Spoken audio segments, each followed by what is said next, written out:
Tá certo? O mistério de Deus é Cristo. E outro mistério é o mistério de Cristo. Qual que é o mistério de Cristo? O mistério de Cristo é a igreja.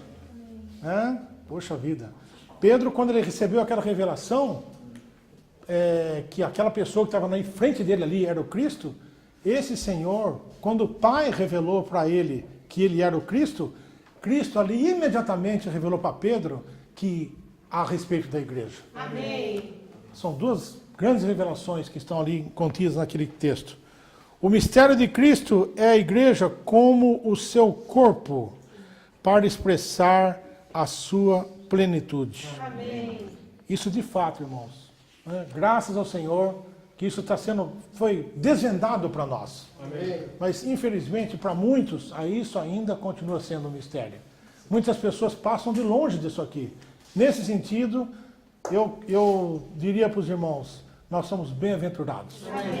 Porque nós conseguimos, o Senhor abriu os nossos olhos, debaixo da sua grande misericórdia, para que nós pudéssemos enxergar a questão do corpo de Cristo. Amém.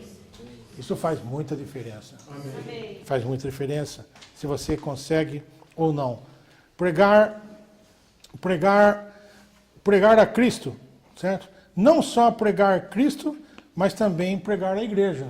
O mistério de Deus é Cristo, o mistério de Cristo é a igreja. Você não quer ter problema? Não quer ter problema? Fale só de Cristo. Você vai ser amigo de todos. Dificilmente alguém vai discutir com você. Você quer arrumar problema? Comece a falar sobre a igreja. Os problemas começam a aparecer. O irmão Lee enfrentou muito problema quanto a isso. As pessoas convidavam ele falava, dava uma mensagem, aí, senhor Lee, gostaríamos que o senhor voltasse, mas não toca nesse assunto da igreja. Sabe o que ele falava?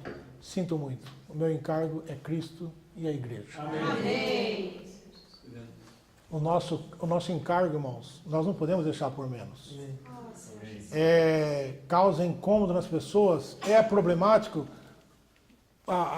Satanás, ele está fazendo um desarranjo, né? Fazendo com que esse assunto de igreja seja tão prejudicado, seja tratado de maneira tão pejorativa, mas nós estamos aqui como um antitestemunho dessa situação. Amém. Nós não podemos abrir mão, eu não posso abrir mão daquilo que o Senhor mostrou para mim. Amém. A igreja é a igreja. Amém. A igreja é a manifestação local do corpo de Cristo. Amém. É a menina dos olhos de Deus. Amém.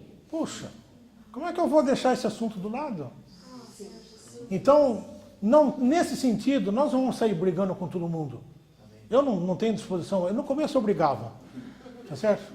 Hoje, irmãos, eu já estou criando Laerte. Irmãos, você está feliz? Então siga a sua vida, irmão. Mas nós não podemos, como é que fala? Ceder nesse ponto. Amém. Eu não vou sair brigando, mas também não me venha falar contra aquilo que eu creio, tá certo?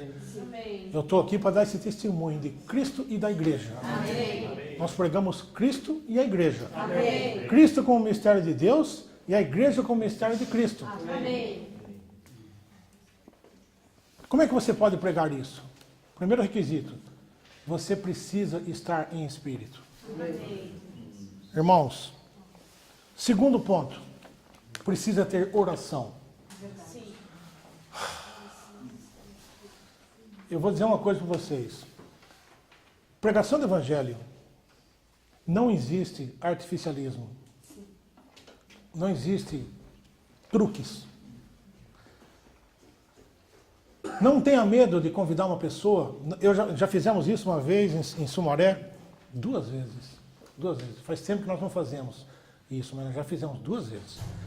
Percorremos a cidade inteira, distribuindo convite.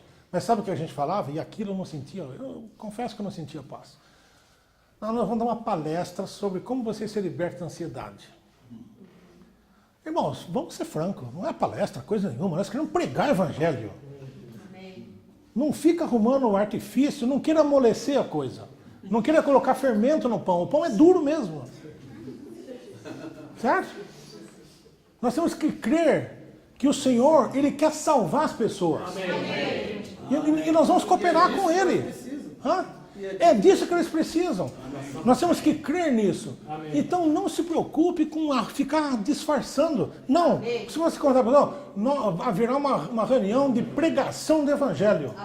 Você é meu convidado. Ah, vai ter uma palestrinha para falar como vencer a ansiedade. Que vencer a ansiedade? O objetivo seu é pregar o Evangelho. Se ela for salva, ela vai ser liberta de toda a ansiedade. Adianta você falar para a pessoa, não andeis ansiosos de coisa alguma? Que adianta falar? Não adianta. Ela precisa ganhar o Senhor. Se o Senhor começar a viver nela, a ansiedade vai dar um tempo. E o Senhor fala para nós, não andeis ansiosos. Nós somos assim, irmãos, nós vamos voltar para o Senhor. Né? E desfrutar do Senhor. Então, para a pregação do Evangelho não existe artificialismo, não existe jeitinho brasileiro. Entendeu? Não adianta disfarçar, irmãos. O Senhor não abençoa. Os pilares da restauração do Senhor são 4. A verdade, a vida, a igreja e o Evangelho. A verdade, ela introduz a vida, ela gera a igreja e a igreja prega o Evangelho. Essa é a única comissão que o Senhor deu para a igreja. Ide e pregar o Evangelho. Fazer discípulos, como o Lércio falou, de fazer discípulos de todas as nações. Então, irmãos, aqui nós temos coisas práticas, tá certo? Nós tivemos nós tivemos um encontro 2 semanas atrás, né? Uma semana. Semana passada, com universitários. O foco daquele encontro foi um encorajamento para os jovens terem uma obra de pregação do Evangelho nas universidades. Então, universidades é uma maneira de pregar o Evangelho. Os jovens foram encorajados. Se irmãos aqui que estão no Sul são convidados para a próxima que vai ter, no ano que vem, certamente, né, para os jovens ganharem encargo de como ter essa vida na universidade, como reunir grupo de irmãos para pregar o Evangelho na universidade. É um aquário e tanto, tá certo? Lá tem uma represa lá que tem 30 mil estudantes em qualquer universidade aí, tá certo? 30 mil, 10 mil, é muita gente. Então, essa obra é uma obra que o Senhor tem abençoado muito. Nós podemos pregar o Evangelho nas universidades. Abrir as casas. Abrir as casas. Nós precisamos ser cooperadores do Evangelho. Abrir as nossas casas. Que cada casa nossa, irmãos, que, na medida que o Senhor permitir, nós possamos abrir a nossa casa para receber as pessoas.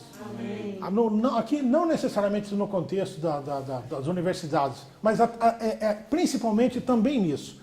Bom, num evento que existe uma universidade, se você puder abrir a sua casa para receber, vamos dizer que nossos irmãos tivessem estudantes universitários aqui e que esses estudantes estão pregando o Evangelho na universidade. Ele prega o Evangelho, o que ele faz com a pessoa que ele ganhou? É muito bom que ele tenha um lugar para onde levar essa pessoa. Um estudante, ele tem 2 definições. Normalmente ele está sozinho e, segundo, que é o mais importante, ele não tem dinheiro. O estudante não tem dinheiro, vai ganhar dinheiro depois. Tá certo? Então, o Laerte, ele abre a casa dele lá em São Paulo. A irmã Norma é uma cozinheira de mão cheia e ela faz toda quarta-feira, né? Quinta-feira. Ela tem um grupinho de WhatsApp dos universitários, ela fala, hoje vai ter muqueca de camarão. O pessoal Mas qual que é o ponto? Ela recebe os irmãos, o Laerte, a irmã, desculpa, Laerte, de usar como exemplo, mas é bom nós precisamos abrir as nossas casas. Quer seja para o universitário, quer você pregou o Evangelho para alguém, não tenha medo de receber a pessoa na sua casa. Na verdade, quando a gente prega o Evangelho, nós temos que ir na casa das pessoas. Entendeu, irmão? Não tenha pressa. Quando você pregar o Evangelho, irmãos, não tenha pressa em trazer a pessoa para a reunião. Supre ela onde ela está. Vai na casa dela. Alimenta ela. Dá a papinha na boca dela. Na casa dela. Quando você tiver intimidade suficiente, você pode convidá-la para vir para a sua casa. para ela saber que você não é um ET, você é um ser humano normal, que come, bebe, tá certo? Abra a sua casa para as pessoas, para você ser um amigo do Evangelho, tá certo? Trabalhe com crianças. Nós já tivemos várias reuniões dessas em São Paulo, com o irmão que tem um encargo sobre esse assunto. Irmãos, são testemunhos comoventes. Ele mesmo, esse irmão que dá treinamento lá sobre crianças e jovens, a família dele foi salva, eles se mudaram para Nova York, e tinha 2 irmãs que moravam na mesma rua, na vizinhança dele. Dá a impressão que elas têm um radar assim, opa, chegou mudança nova aqui no bairro. Elas identificavam. Aí passou uns dias, essas 2 irmãs bateram na porta da família dele, ele nem nascido era ainda. Perguntaram para a senhora tem filho? Tem. Então, nós temos um trabalho de ensinar crianças a cantar e contar uma historinha da Bíblia. Se a senhora libera a sua filha, ela liberou as 2 filhas para irem naquela reunião.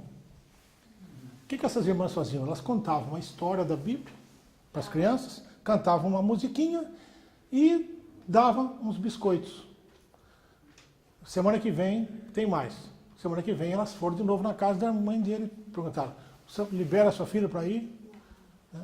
E elas fizeram esse trabalho, elas abriram a casa delas para pregar o Evangelho. Acabou que na terceira vez as crianças pediram e a mulher não foi mais pedir. E essa irmã falou, eu quero ver o que é isso aí. O que é isso que essas crianças estão atraídas?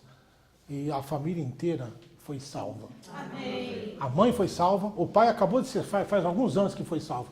A mãe dele foi salva, depois ele nasceu, ele foi salvo pela pregação da irmã dele. A irmã dele, ele com 7 anos, ela pregou o Evangelho para ele, ele se ajoelhou do lado da cama e pediu perdão para o Senhor. Um trabalho, irmãos. Acabou de acontecer agora na Inglaterra, um outro testemunho. Uma irmã mudou dos Estados Unidos para a Inglaterra, foi num bairro lá, e ela tinha uma criançada, ela morava no 2º andar, lá embaixo tinha uma criançada fazendo barulho lá, aquela molecada, e ela pegou e fez cookies. A americana sabe fazer cookies, né? Cookies. Desceu lá, deu cookie para a molecada. A molecadinha foi lá, todo mundo pegou cookies. Semana que vem, 2 horas da tarde, a molecada de novo lá, que ela pegou e fez outra bandeja de cookie, foi lá e deu para toda aquela meninada lá. Mais de 20 crianças. Terceira semana, ela pega e faz uma cartinha, dá o cookie para a criançada e dá um bilhetinho para cada uma delas, para levar para a mãe, pedindo autorização se não podia ir na casa dela na outra semana, que ela queria contar a história da Bíblia para essas crianças. E ela contou, irmãos, eu não sei dar em números para os irmãos, mas o Senhor fez algo ali. Através do quê? Através das crianças. Pregar o Evangelho para as crianças. Irmãos, eu não estou... Nós não estamos aqui ensinando método nenhum. Nós estamos dando os exemplos de como que nós podemos ter frente para pregar o Evangelho. Amém. Universidades, abrir a nossa casa, o trabalho com crianças e com profissionais. Ou seja, se você é alguém que trabalha no escritório de advocacia, só tem advogado lá, ore para que o Senhor abra uma oportunidade para você pregar o Evangelho para os seus amigos de profissão. Amém. Isso é pregar esse Evangelho elevado. Irmãos, o que você tem na mão, o que nós temos na mão é muito elevado. Amém. Você está municiado, irmãos, você tem o material mais precioso. Está tudo em nós, está tudo conosco aí. Ó Senhor, e agora Romano, número 4. O Evangelho de Mateus é o Evangelho do Reino. O Evangelho de João é o Evangelho da vida. O Evangelho de Lucas é o Evangelho do perdão de pecados. O Evangelho de Marcos é o Evangelho de serviço. E o Evangelho de Paulo é o Evangelho da completação. Aleluia. O Evangelho de Paulo é o Evangelho da completação. Amém. Eu creio que nós estamos com a vantagem de ter tido a mensagem primeira e logo em seguida, nós não precisamos repetir esse ponto aqui, certo? Item C. O aspecto, virando a página, o aspecto do Evangelho enfatizado em Lucas é do perdão de pecados. Segundo 24:47, o arrependimento para o perdão de pecados deve ser pregado em nome de Cristo para todas as nações. Um exemplo eloquente dessa questão aqui está em Lucas, é o Zaqueu. Zaqueu teve uma salvação dinâmica. O senhor passou, ele era baixinho, os irmãos conhecem a história, né? Falou, Zaqueu, desce, porque hoje me convém pousar em tua casa. Tá certo? Hoje me convém pousar em tua casa. E a Bíblia diz que Zaqueu o recebeu gostoso. E ele falou, Senhor, se eu em alguma coisa eu defraudei alguém, eu vou restituir quadruplicadamente. 4 vezes. Irmãos, isso é a dinâmica da salvação. Nós temos que crer e pregar o evangelho e as pessoas terem uma salvação dinâmica. Não ficar aquele negócio lá, sabe, vocês não sabem se a pessoa vai, se não vai. Fica aquela área cinzenta lá, você não sabe se a pessoa invocou o Senhor. Fala assim, invocou o Senhor. Irmãos, a Bíblia diz que todo aquele que invocar o nome do Senhor será salvo. Se ele foi salvo, ele está salvo. Não tem meio salvo. Amém. A dinâmica da salvação de Deus é essa daí. Amém. A pessoa é salva, ela fala, opa, tá certo? Eu estava indo por aqui, eu me arrependi, significa o seguinte, eu virei 180 graus, deixei aquela vida para trás, amém, e agora eu troquei de amo. Amém. Tá certo? Isso é salvação. Amém. Irmãos, se nós vamos pregar o evangelho, não podemos deixar por menos. Tem que pedir para o Senhor tem que dar um fruto. Tem que dar fruto que fica e dá resultado mesmo. Amém. É para isso que nós estamos aqui, tá certo? Para pregar esse evangelho. Amém. Ó Senhor Jesus. Amém. Pulando para o ponto F. O evangelho de Paulo inclui todos os aspectos dos 4 evangelhos. O reino, a vida, o perdão e o serviço. O reino está onde, irmãos? Mateus? A vida está em João. Perdão está em Lucas. Serviço em Marcos. No entanto, em suas epístolas, Paulo aborda muito mais, pois muitos aspectos importantes do Evangelho são encontrados somente nos escritos de Paulo.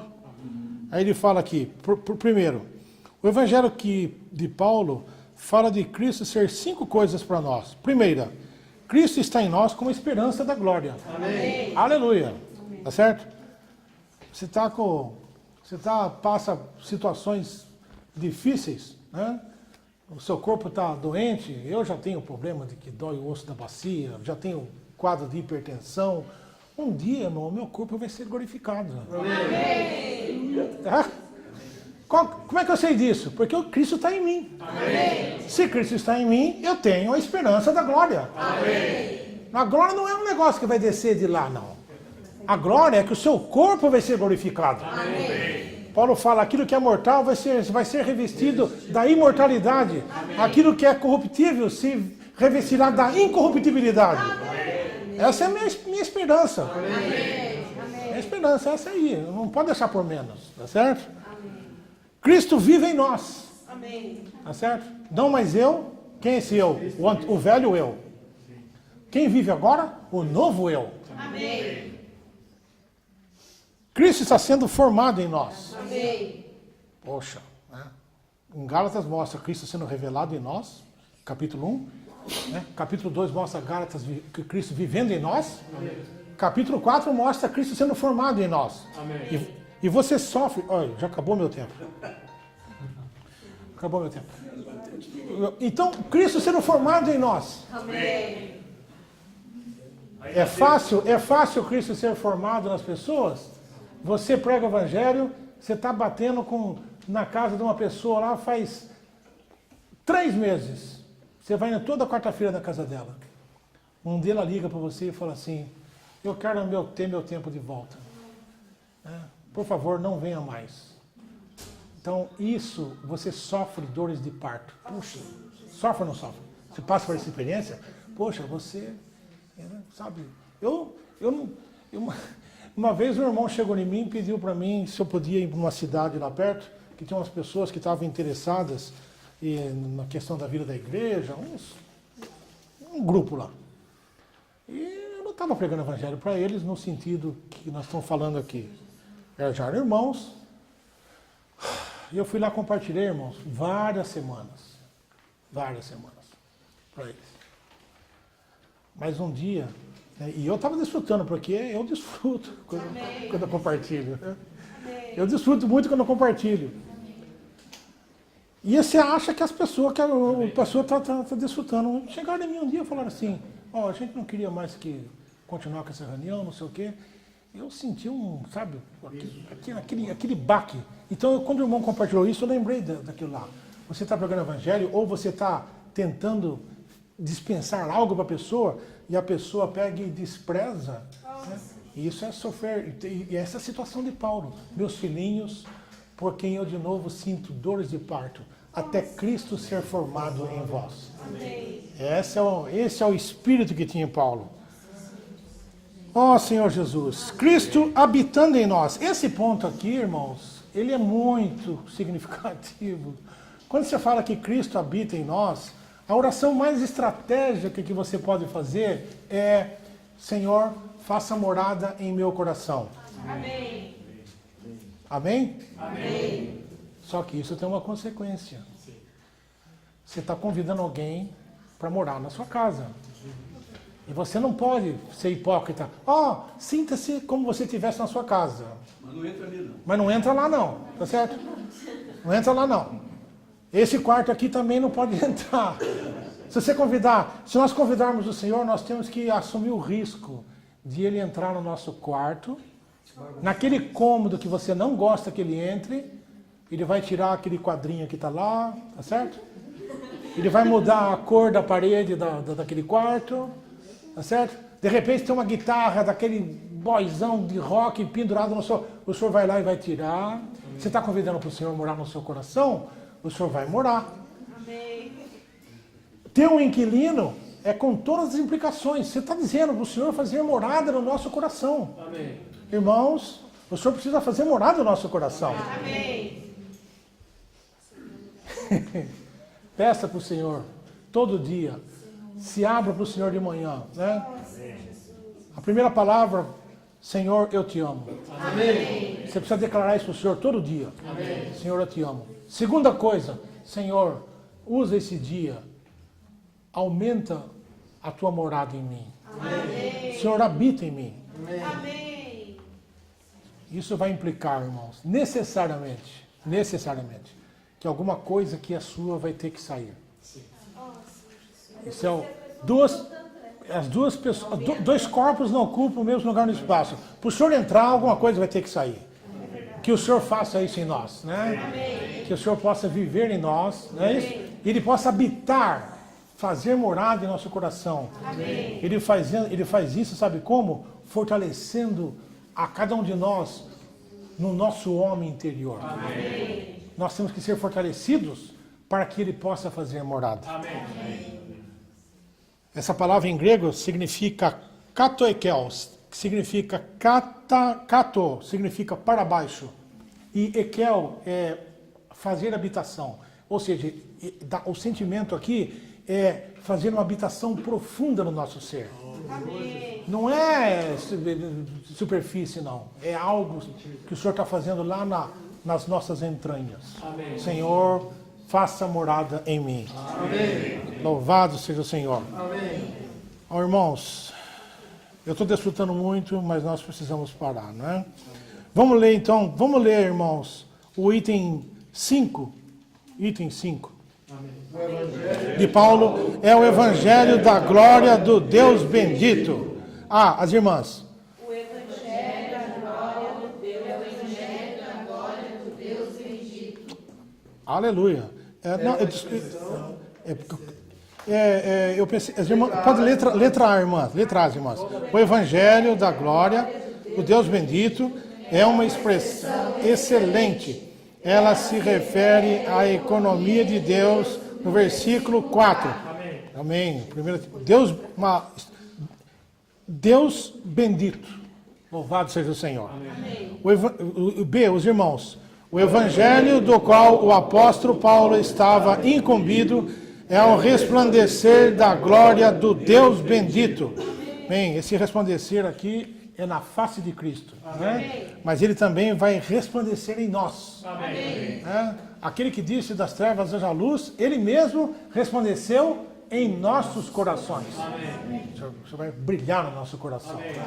Não só habitar no nosso coração, mas também resplandecer em nosso coração.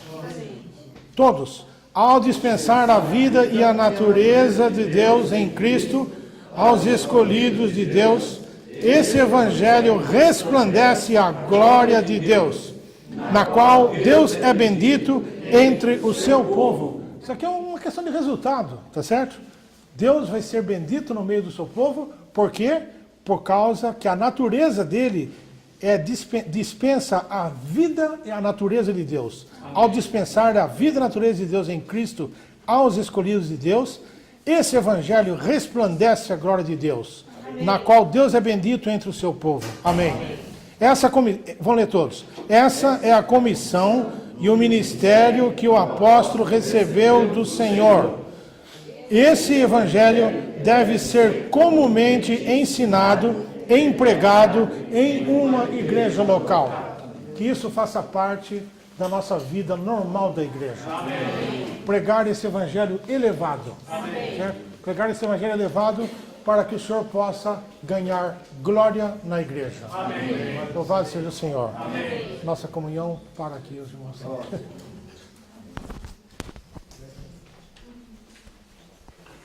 Irmãos, 10 minutos então para os irmãos compartilharem, ok? Até às 7. Se passar um pouquinho, não tem problema, bem pouquinho, tá bom? Se tiver o espírito fervoroso.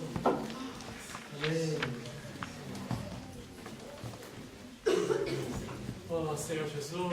Amém. Amém, Senhor Jesus.